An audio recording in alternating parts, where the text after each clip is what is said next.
glagol to be, pitanje, odrečni oblik, the present simple tense u sadašnjem prostom vremenu.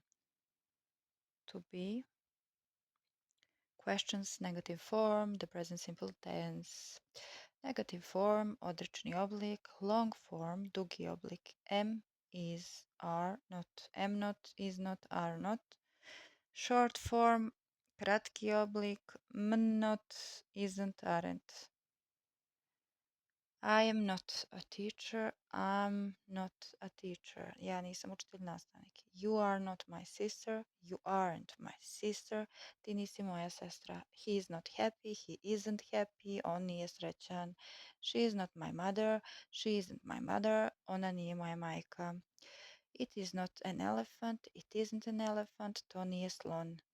We are not their children. We aren't their children. Mi nismo njihova djeca. You are not my friends. You aren't my friends. Vi niste moji prijatelji. They are not from the UK. They aren't from the UK. Oni nisu iz Britanije. Interrogative form, upitni oblik. Am I a teacher? Jesam li ja nastavnik? Da li sam ja nastavnik? Rijetko pitamo u prvom licu jednine, ali ovdje dajem primjer.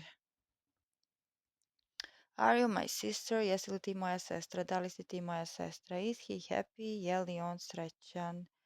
Da li je on srećan? Is she my mother? Je li ona moja majka? Is it an elephant? Je li to slon? Are we their children? Are we their children? Jesmo li mi njihova djeca? Are you my friends? Jeste li vi moji prijatelji? Are they from the UK? Jesu li oni iz Ujedinjenog kraljevstva ili Britanije?